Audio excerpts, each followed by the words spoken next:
Goodbye, Mr. Hollywood, by John Escott.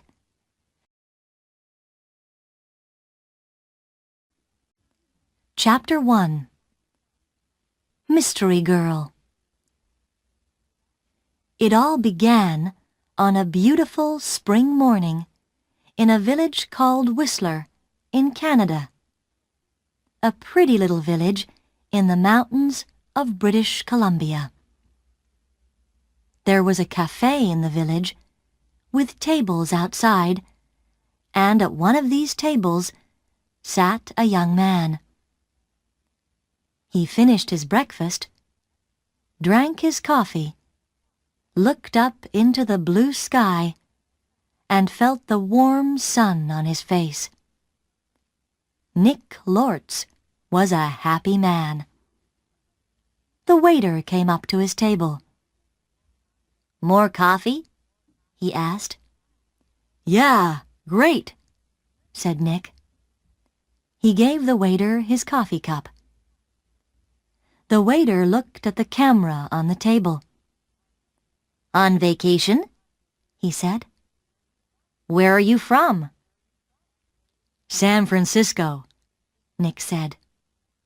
He laughed. "But I'm not on vacation.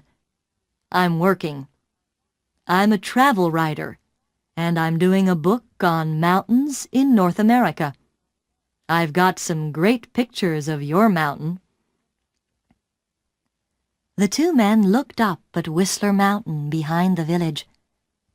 It looked very beautiful in the morning sun. "Do you travel a lot then?" asked the waiter.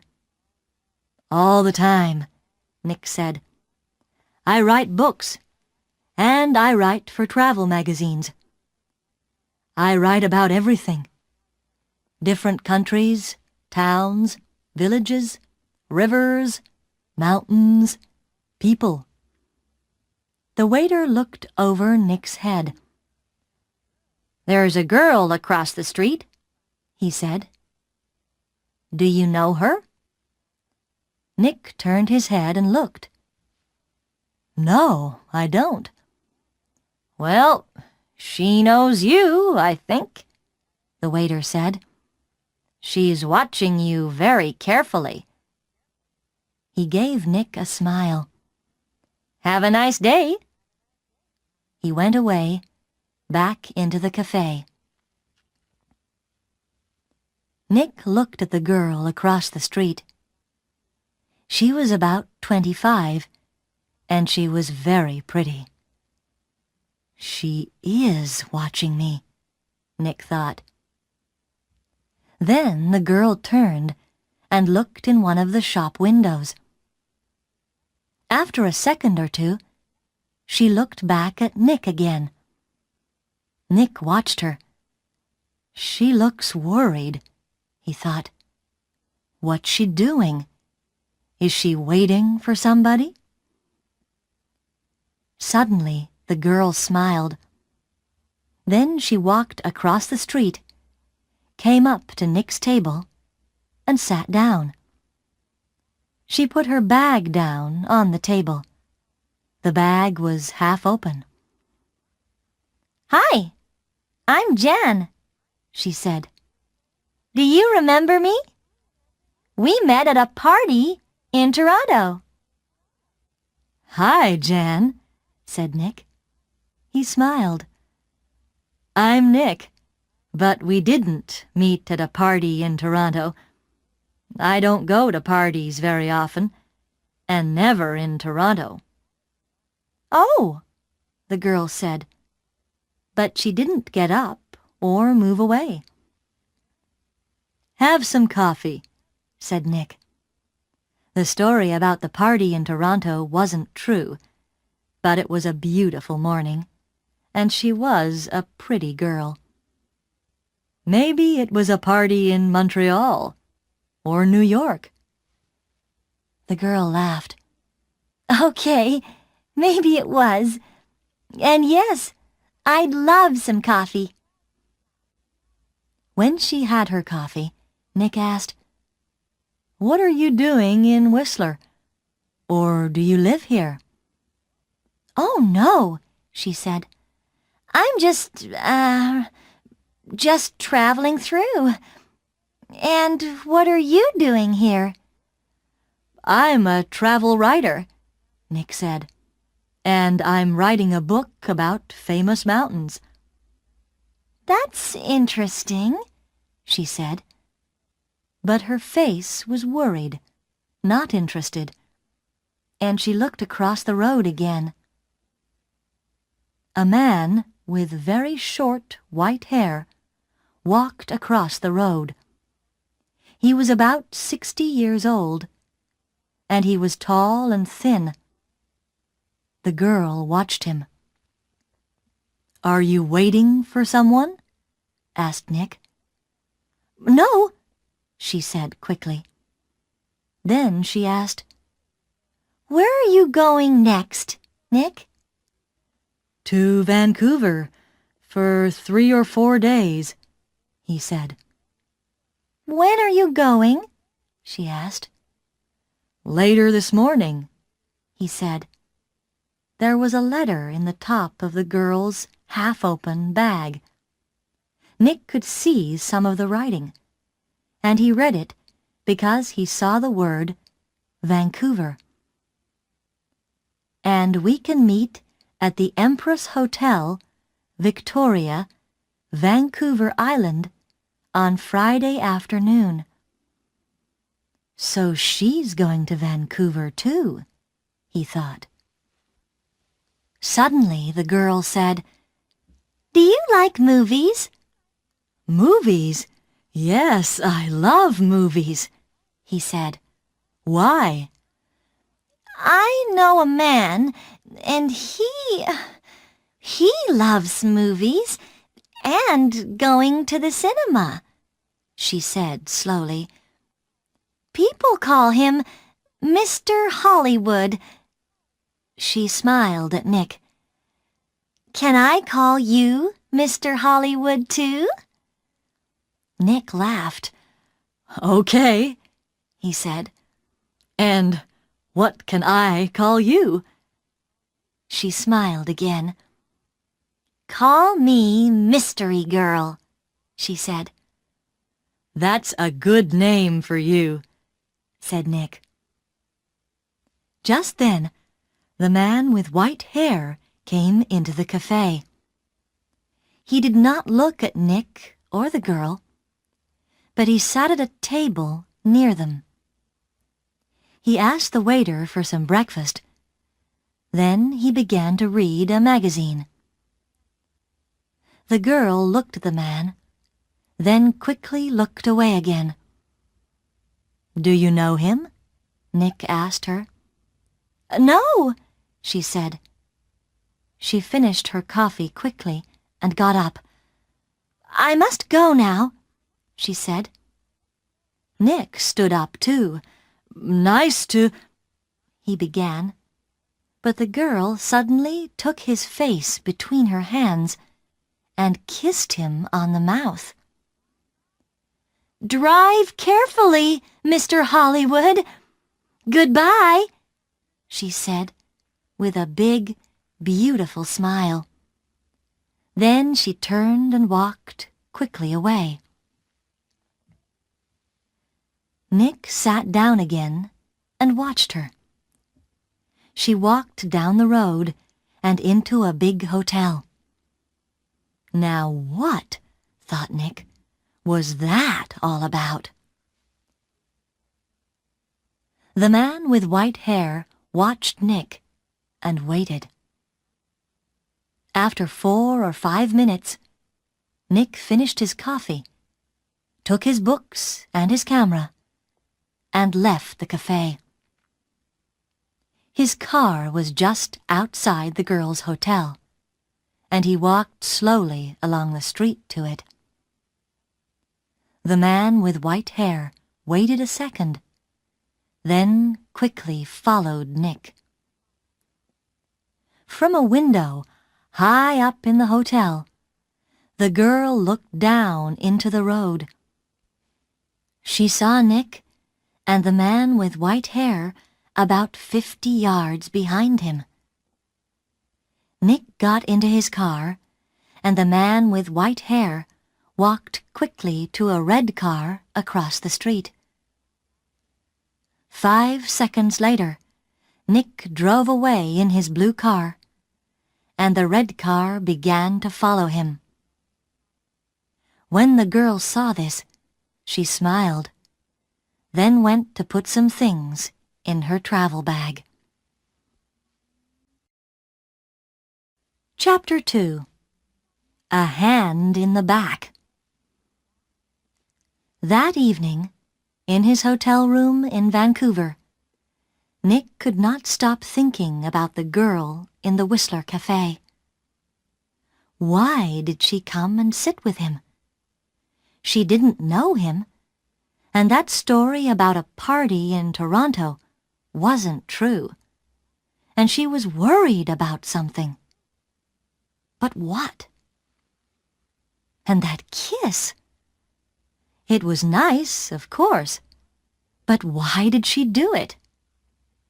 Maybe she liked my face, Nick thought, or my brown eyes. But I'm not going to see her again, so it doesn't matter. Forget it. He put some money in his pocket and went downstairs to the hotel restaurant. But there were no free tables, so he walked down to Gastown and found a restaurant there. After dinner, he went for a walk. Vancouver was a friendly city, and Nick liked walking through Gastown and Chinatown, looking in the shops and watching the people. It was nearly dark now, and it was a busy time of the evening. There were a lot of cars and a lot of people. After a time, Nick began to walk back to his hotel. He came to a busy street and waited with a small crowd of people to go across. A tall woman in a blue dress stood next to him. She turned and smiled at him. "It's the first warm evening of spring," she said. "It's nice to be out after the long, cold winter." "Yeah," said Nick. "It's great. It's—" Suddenly, there was a hand in his back, and the hand pushed Nick into the road. Nick fell on his face in front of a big, green car. People screamed, but the green car stopped only inches from Nick's head. The woman in the blue dress ran into the road and pulled Nick to his feet. "Are you okay? What happened?" she said. The driver of the green car shouted angrily at Nick, but Nick did not hear him. "Somebody pushed me," he said to the woman. "I didn't fall. Somebody pushed me." "Pushed you?" said the woman.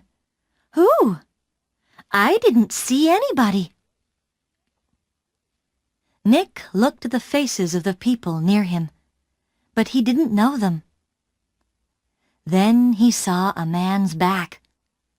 The man was tall and thin, and had very short white hair. He walked quickly away down the street, and did not look back. "Hey, you!" Nick shouted. "Wait!" But the man did not stop, and he was soon lost in the crowds. "Did he push you?" asked the woman in the blue dress. I don't know," Nick said. "Do you know him?" she asked. "I don't know his name," Nick said. "But I know that short white hair.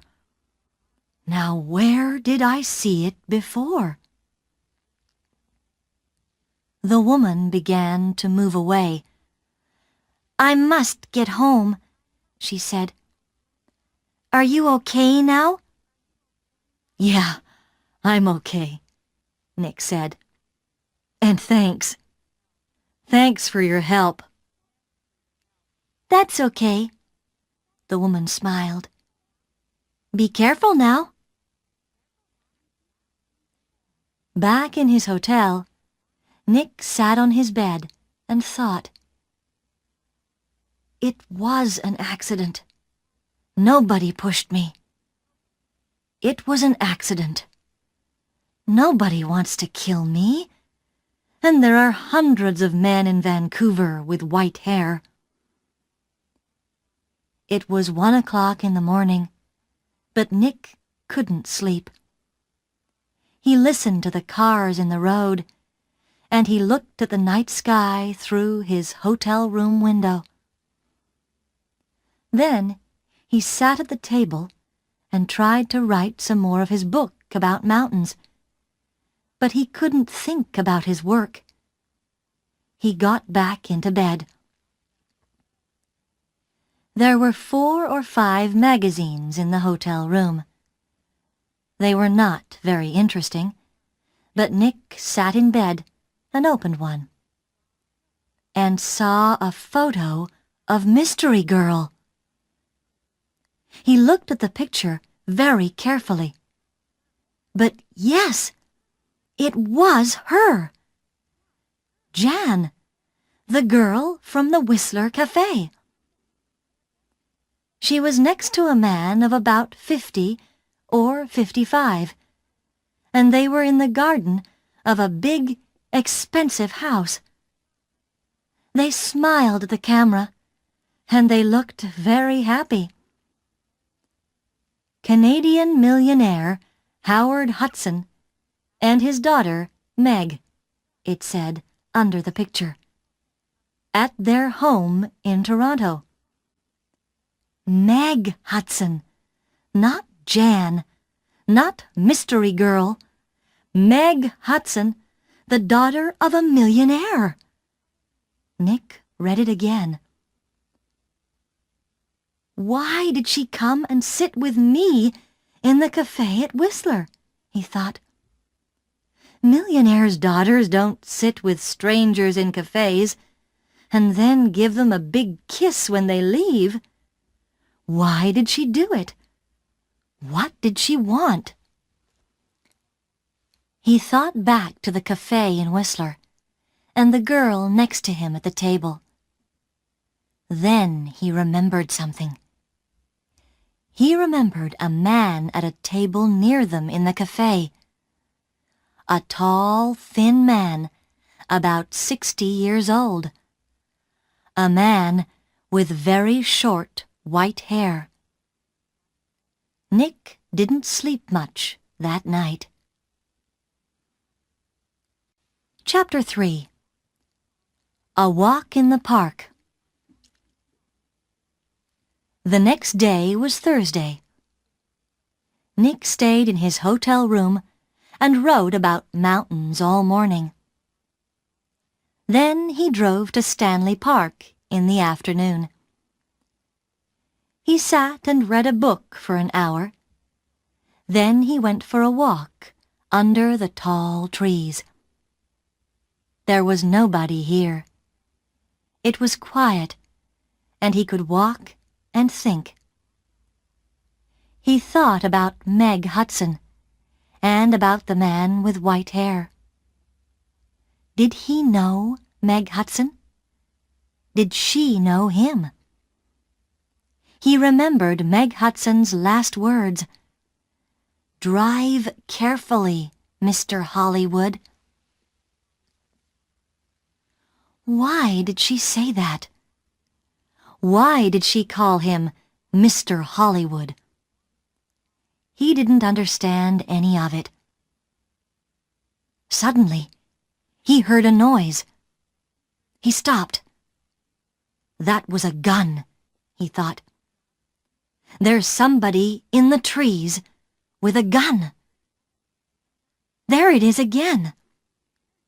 Then something hit the tree over his head. Somebody's shooting at me, Nick thought. He turned and ran, and somebody began to run after him. Nick ran through the trees. There was no sun in here, and it was half dark, and there were no people. Nobody to help him. I must get to my car, Nick thought. Find some people. The police. He ran on.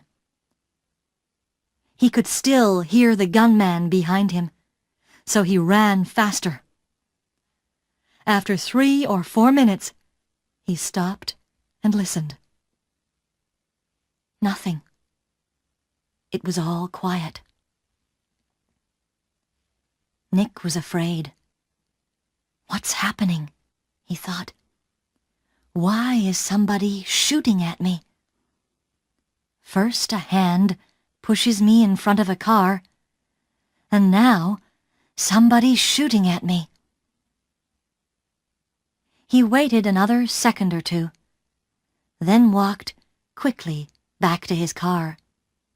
He was very careful. He looked and listened all the time. But nobody came out of the trees, and nobody shot at him. Then he saw people.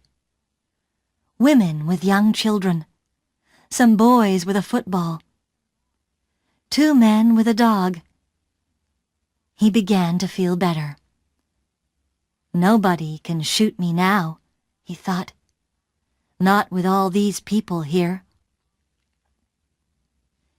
10 minutes later, he was back at his car. There was a letter on the window. Nick read it. It said, "I'm going to kill you, Mr. Hollywood." Nick drove to the nearest police station. He waited for half an hour. Then a tired young policeman took him into a small room. Nick told his story, and the policeman wrote it all down. "So, what are you going to do?" asked Nick. "Nothing," said the policeman. "Nothing?" said Nick. "But somebody shot at me and—" "Mr. Lortz," the policeman said tiredly, "how many people are there in this town with guns?" "I don't know," said Nick, "but you didn't see the gunman. Was it a man, a boy, a woman? Color of eyes? Long hair, short hair? You don't know, because you didn't see anybody. Maybe it was an old girlfriend. Maybe somebody doesn't like your travel books, Mr. Lortz." "But what about the man with white hair in Whistler?" said Nick. "The girl, Meg Hudson, called me Mr. Hollywood in the café, and this man heard her. And now I get a letter to Mr. Hollywood on my car. Who is this Mr. Hollywood?" "We all want answers to our questions, Mr. Lortz," the policeman said, "but we don't always get them." Questions, but no answers. Nick walked out of the police station and drove to his hotel. He was angry and afraid. How did the man with white hair find me in Vancouver? He thought. Did he follow me from Whistler? Is he following me now? Maybe he's staying at my hotel too. In the next room. With his gun. Chapter 4. The Man with White Hair. Nick stopped his car in front of the hotel. He looked carefully before he got out, but there was nobody with white hair near the hotel. He half ran through the hotel doors and went to the desk inside. "I'm looking for a man with very short white hair," he said to the woman behind the desk. "He's staying here, I think. He's about 60 years old, and he's tall and thin." The woman did not look very interested. "There are a lot of visitors in the hotel," she said. "Do you know his name?" "No, I don't," Nick said. "He's, a friend of a friend, you see. He arrived in Vancouver yesterday, and I must find him. It's very important. Please help me." The woman looked at him. "There are 350 rooms in this hotel," she said, "and maybe 30 or 40 men with white hair. How can I remember all their names?"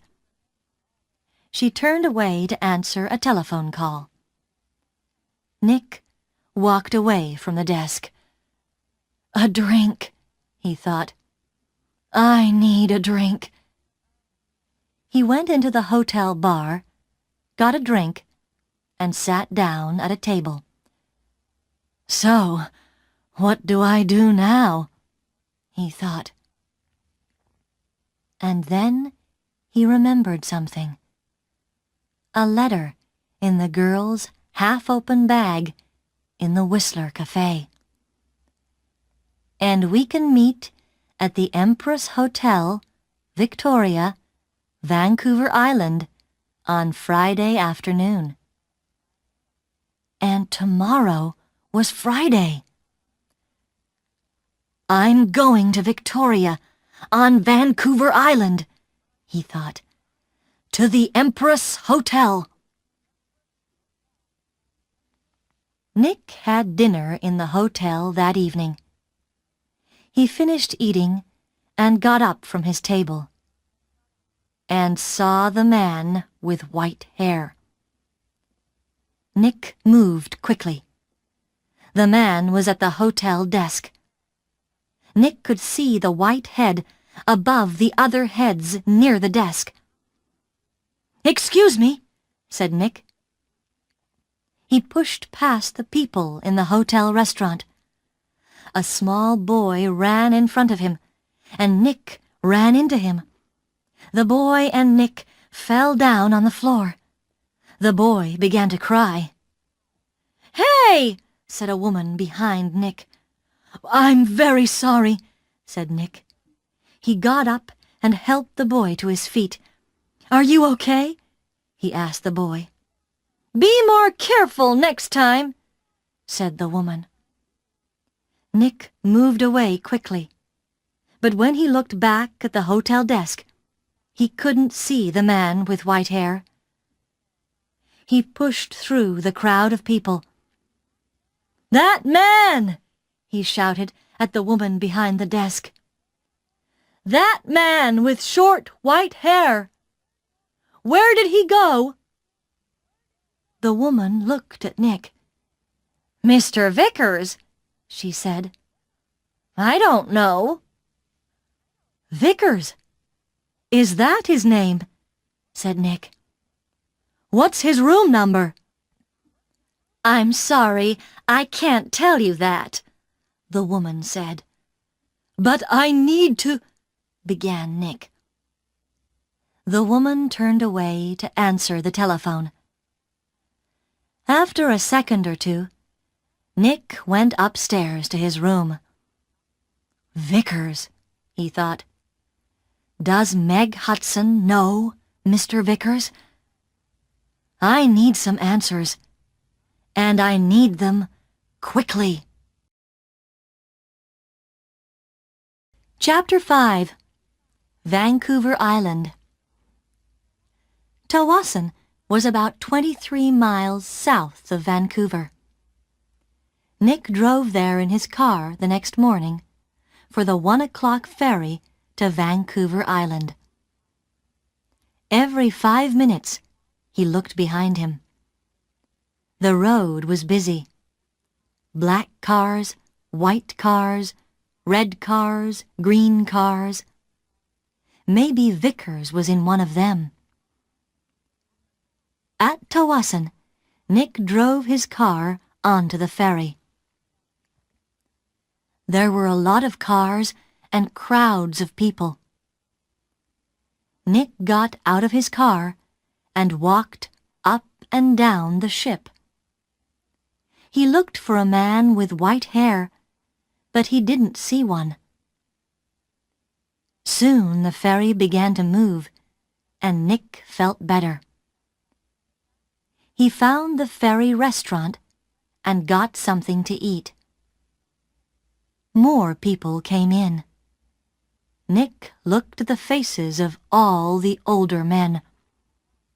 Some had hats on, so he looked for somebody tall and thin, but there was nobody. Maybe he's not on the ferry, Nick thought. Maybe he's back in Vancouver. Later, Nick walked around the ship again.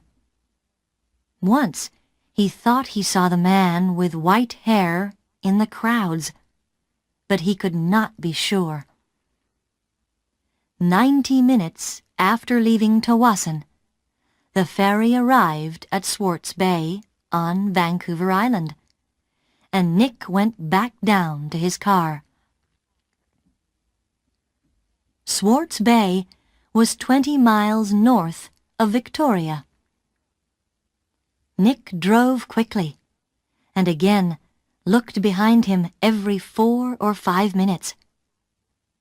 Once, he saw a red car about 200 yards behind him. Did I see that car on the road from Vancouver to Tawasin? He thought. He drove more slowly, but the red car still stayed 200 yards behind him, and Nick couldn't see the driver's face or hair. Soon he was in the busy streets of Victoria, and Nick didn't see the red car behind him again. Victoria was a city of gardens and beautiful old buildings. Nick liked Victoria very much, but today he wasn't interested in gardens or buildings. He found the Empress Hotel, went inside, and walked across to the desk. "Can I help you?" a young man asked Nick. "I'm meeting a friend here this afternoon," said Nick. "Miss Hudson." "Hudson," said the young man. "Wait a minute." He went away and came back. "Sorry, but there's no Miss Hudson staying here." Nick took something from his pocket. It was the photograph of Meg and her father, from the magazine. "This is her," he said. The young man looked at the picture. "Oh, right! You mean Howard Hudson's daughter," he said. "She's not staying here, but I saw her 10 or 15 minutes ago. She was with somebody, a man. He asked me about the tea room." "The tea room," said Nick. "Where's that?" The man with short white hair was tired. He couldn't sleep, and he couldn't eat. He thought about only one thing all the time. He drove and he watched, and he waited, and he followed. When he drove into Victoria, the streets were busy, and suddenly he lost the blue car in front of him. Angrily, he drove around the city, past all the big hotels. "I must find him," he said. "I must do it. Today." Then he saw the Empress Hotel, and in the street outside it, a blue car. He drove past the hotel, left his car, and ran back down the street. He went across the road and walked past the downstairs windows. There was a big room with tables and chairs and a lot of people. He looked carefully at all the faces. "There she is," he said suddenly. There were 2 men with the girl.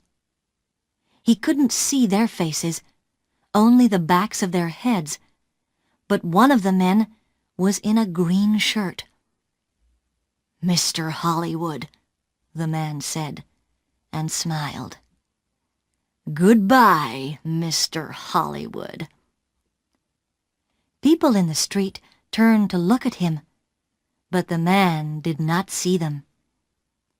He walked up to the doors of the hotel and put a hand into his pocket. Inside, the gun was cold and hard. Chapter 6. A Tea Party. Nick looked through the doors of the tea room in the Empress Hotel. Meg Hudson sat at a table with a man. The man was about 30, or maybe a year or 2 younger. He was tall and brown from the sun. He wore a white shirt, white trousers, and white shoes. He said something to Meg, and she laughed. She looked very happy. A waiter came up to Nick. "Can I get you some tea?" he asked. "No thanks," said Nick. "I'm with the 2 people over there." And he walked across to Meg's table. "Hello, mystery girl," said Nick. "Remember me? We met at Whistler. Your name was Jan then, but maybe today it's Meg Hudson." Meg Hudson looked up at him. "Oh!" she said, and her face went red. "Who is this, Meg?" asked the man. "This is Nick," said Meg. "He's a writer. Nick, this is Craig Winters." "Sometimes called Mr. Hollywood?" said Nick. "Maybe. But how did you know that?" asked Craig Winters. "I guessed," said Nick, "and I think I'm beginning to understand. Can I ask you a question, Mr. Winters? Does somebody want to kill you?" Craig Winters' face went white. "Kill me? What are you talking about?" asked Meg. "Before I tell you, answer this question, please," said Nick. "You called me Mr. Hollywood in Whistler, and you wanted the man at the next table, the man with white hair, to hear you. Is that right?" Meg Hudson did not answer at first. Then she said quietly, "Yes." "Why?" asked Nick. "I wanted him to follow you, and not me." "Why?" Nick asked again. "I think he's a detective," said Meg. "And I think he's working for my father. I saw him soon after I left Toronto. He followed me. Meg put her hand on Craig Winter's arm. My father doesn't like Craig. A month ago, he told me not to see Craig again. I'm not happy, and he knows that. I think he guessed that I'm meeting Craig. And now he wants to find Craig and stop him seeing me. Stop him, said Nick. Or kill him.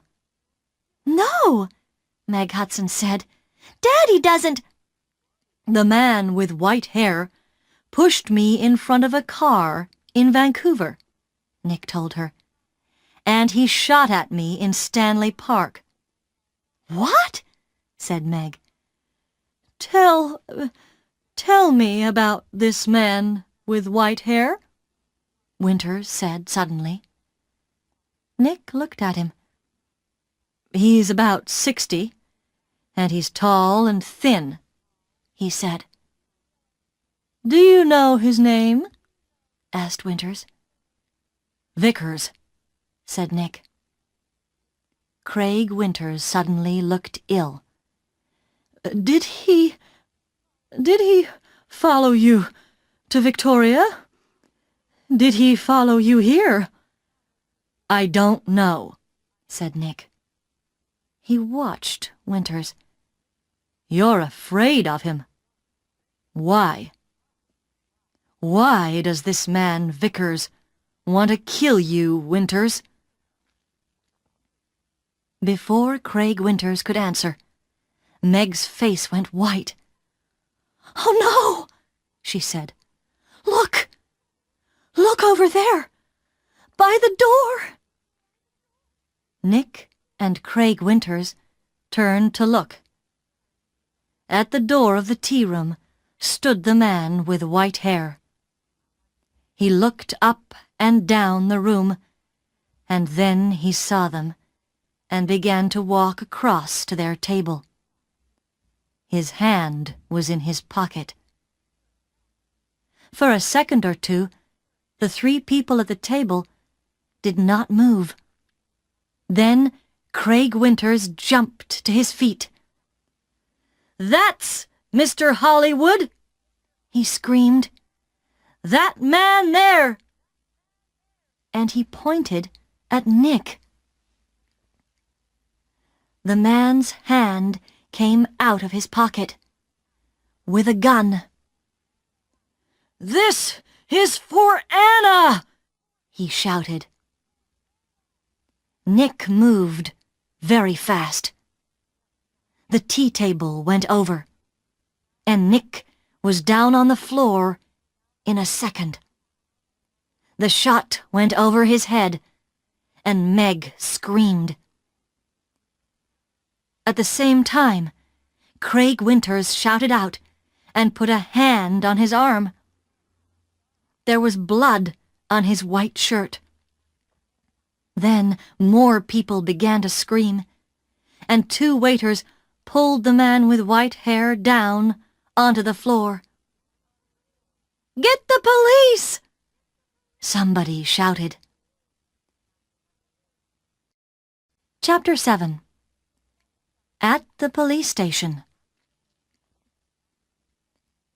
It was 7:30 p.m. Nick and Meg were in a room at the police station. The man called Vickers was in a different room with 3 detectives. There was a doctor with him, too. Craig Winters was at the hospital. The door opened, and a detective came in with 2 cups of coffee. He put them down on the table and turned to go out again. Detective Edmonds, Meg said. Did the hospital call? Is Craig going to be all right? Winters, Detective Edmonds said. Yes, he's going to be okay. Can I call the hospital now? Asked Meg. I'd like you to wait, said Edmonds. Detective Keat is going to be here in a minute. He's just coming from the airport and—" He looked through the open door. "Ah! Here he is now." A second detective came into the room, and behind him was a tall man with dark hair. Meg stood up quickly. "Daddy!" she cried. "What are you doing here?" "The police called me," said Howard Hudson, "and I flew here at once. Detective Keat met me at the airport. Now sit down, Meg. I want you to listen to me." He did not look at Nick. Meg sat down, and her father took her hands. "Meg, last week, Johnny Vickers came to my house. He wanted to talk about his daughter. You remember Anna, Meg? 3 months ago, she jumped off a bridge in Boston and died. She was young, beautiful, rich, and she didn't want to live. Why? Because she loved a man, and the man took her money, ran away, and left her. And the man was called—" "No!" said Meg. "No!" "Yes, Meg. Yes. He was called Mr. Hollywood." "No!" shouted Meg. She began to cry. "That's right, Miss Hudson," said Detective Keat quietly. "To you, he gave the name Craig Winters. When Anna Vickers knew him, he was Carl Windsor. But he liked all his, girlfriends to call him Mr. Hollywood. He took nearly $50,000 from Anna Vickers, and there was a girl before that." "No, it's not true!" Meg shouted. "It is true, Meg," said her father. Windsor gets all his money from rich men's daughters. Johnny Vickers loved his daughter. He went to her house in Boston after she died. He read her letters and learned about the money and the name Mr. Hollywood. And when he came to my house, I told him about you, Meg. I said, 'My daughter's got a new boyfriend, and she calls him Mr. Hollywood. I don't like him, but I can't stop her. She's going away to meet him next week, I think. What can I do?'